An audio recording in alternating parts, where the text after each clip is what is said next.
अस्सलाम वालेकुम students, welcome back to my channel. आज की इस वीडियो में हम क्लास 9 के केमिस्ट्री का चैप्टर नंबर 2 का topic radio active isotopes and its application के बारे में पढ़ेंगे। सबसे पहले हम देखते हैं रेडियो एक्टिव आइसोटोप्स क्या होते हैं।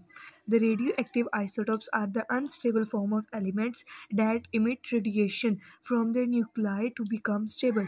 यानी रेडियो एक्टिव आइसोटोप्स वो आइसोटोप्स या एलिमेंट्स होते हैं जो कि अनस्टेबल फॉर्म में होते हैं, जिसकी एनर्जी बहुत ज़्यादा होती है और वो अनस्टेबल फॉर्म में होते हैं। डैट इमिट रेडिएशन, जो कि मुसलसल रेडिएशन को इमिट करते हैं फ्रॉम देयर न्यूक्लियाई के अंदर से टू बिकम स्टेबल, जो कि अपने आप को स्टेबल करने के लिए मुसलसल रेडिएशंस इमिट करते हैं।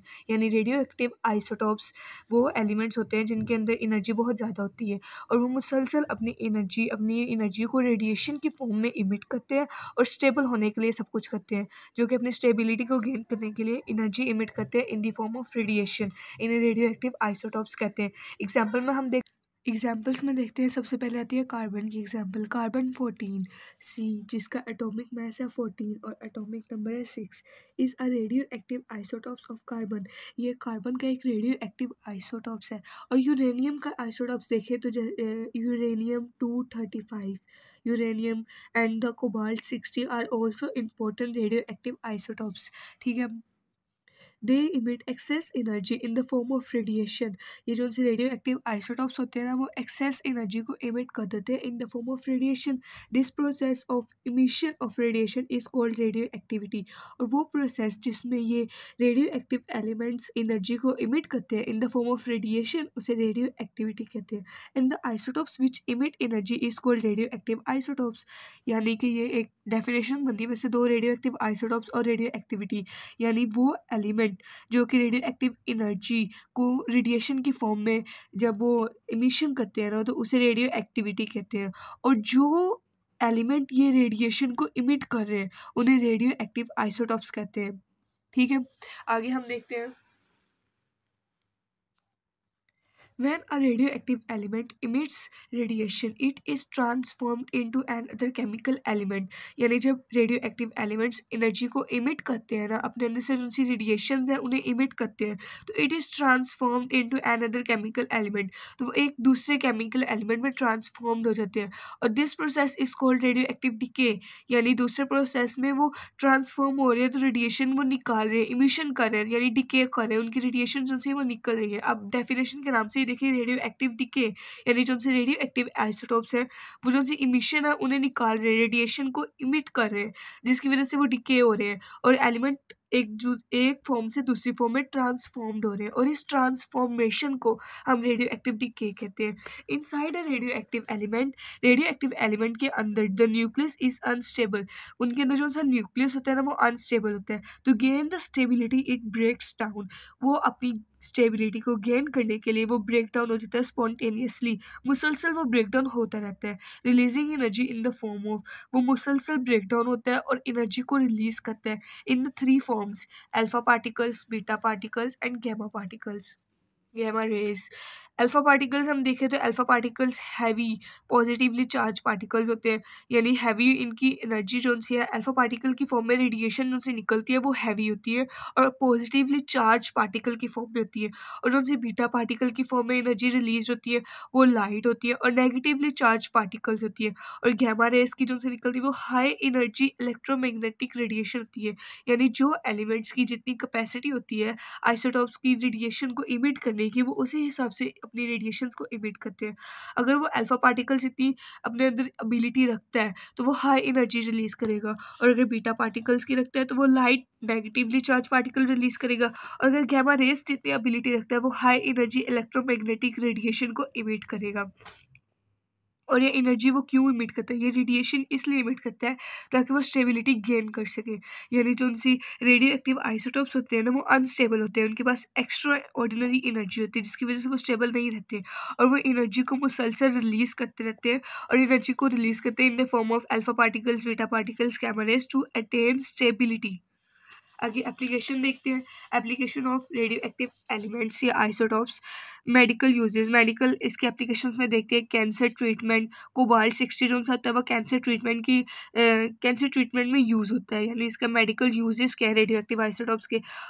और डायग्नोसिस, आयोडीन 133 डायग्नोसिस में यूज़ होता है, और स्टरलाइजेशन यूजिंग गैमा रेज। अब कैंसर ट्रीटमेंट कैसे होगा, यानी जो उनसी रेज है ना वो हमारी बॉडी से पास की जाएंगी। जहाँ भी कोई कैंसर कैंसर सेल होगा या फिर ऐसा कोई मसला होगा तो वहाँ से रेज जो सी है ना वो हमें क्लियर करेंगी, इमेज देंगी कि यहाँ पे कोई कैंसीरियस सेल्स मौजूद है, जिससे हम कैंसर के ट्रीटमेंट कर सकते हैं। उन कैंसर सेल को ब्रेक डाउन करने के लिए हम इन रेज को यूज़ कर सकते हैं।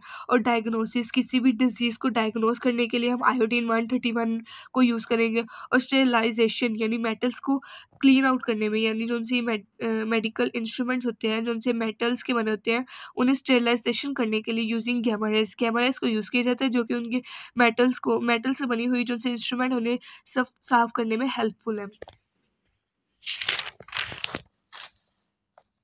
आगे इसकी यूजेस है एग्रीकल्चर में।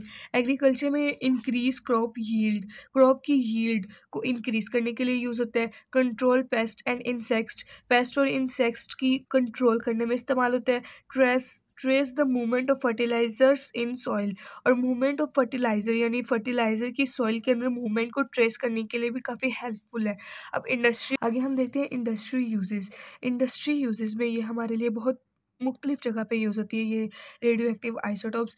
थिकनेस मेजरमेंट, सबसे पहले आता है थिकनेस मेजरमेंट यानी किसी भी चीज़ की थिकनेस को मेजर करने के लिए हमें रेडियो एक्टिव आइसोटॉप्स का यूज़ करते हैं। और दूसरे इसका पॉइंट है लीक डिटेक्शन, यानी किसी चीज़ की लीकेज को डिटेक्ट करने के लिए भी हम रेडियो एक्टिव आइसोटॉप्स को यूज़ करते हैं। साइंटिफिक रिसर्च में भी इसकी यूजेस आती हैं। Use to trace the chemical and biological processes, different scientific researches में जो केमिकल और बायोलॉजिकल प्रोसेसेस होते हैं ना उनको ट्रेस करने के लिए रेडियो एक्टिव आइसोटॉप्स को यूज़ किया जाता है। और ऐसे बहुत से केमिकल प्रोसेसेस है जो कि रेडियो एक्टिव आइसोटॉप्स की मदद से ट्रेस भी किए जा चुके हैं।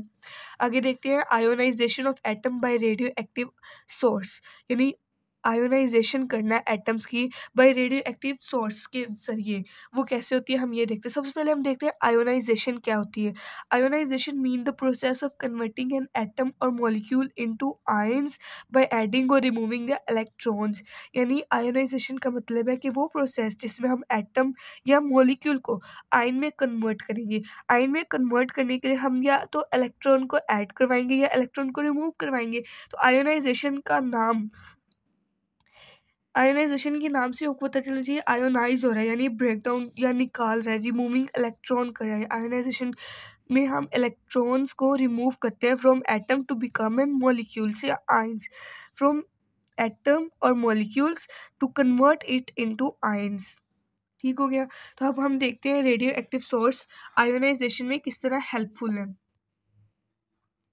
When radioactive rays alpha beta या गैमा पास थ्रू मैटर, जब ये रेस मैटर से पास होती है they knock out electrons from atoms, ये इलेक्ट्रॉन्स को निकालने में हेल्पफुल है फ्रॉम एटम्स, एटम से ये इलेक्ट्रॉन्स को बाहर निकालते हैं। Then these atom become ionised, और ये इलेक्ट्रॉन जब बाहर निकल आते हैं ना उसके बाद ये जो उनसे एटम है ना ये आयोनाइज्ड हो जाते हैं। और ये हम इलेक्ट्रॉन्स क्यों निकाल रहे हैं और उन्हें क्यों आयोनाइज्ड कर रहे हैं। This process helpful in operating ionization chamber, which are the device used to detect radiation. Ionization chambers को ऑपरेट करने के लिए या उनको ठीक करने के लिए हम ये यूज़ करते हैं आयोनाइजेशन प्रोसेस, जो कि बाद में एक डिवाइस के तौर पर यूज़ होता है टू डिटेक्ट रेडिएशन को डिटेक्ट करने के लिए। और इसका दूसरा यूज़फुल प्रोसेस ये है कि हम इसे क्यों यूज़ करते हैं। Understanding the effect of radiation on living and non living matter, यानी रेडिएशन का लिविंग और नॉन लिविंग मैटर पे इफेक्ट क्या है, उन इफेक्ट को देखने के लिए भी हम इस प्रोसेस आयोनाइजेशन को यूज़ करते हैं। अच्छा तो स्टूडेंट्स, अगर आपको मेरी वीडियो पसंद आई हो तो इसे लाइक करें, और अगर आपका इससे रिलेटेड कोई क्वेश्चन है तो कमेंट बॉक्स में कमेंट करें। इंशाल्लाह आपको जल्द रिप्लाई मिलेगा। और ऐसे मोर इन्फॉर्मेटिव वीडियोस के लिए मेरे चैनल को सब्सक्राइब करें। तब तक के लिए अल्लाह हाफिज़।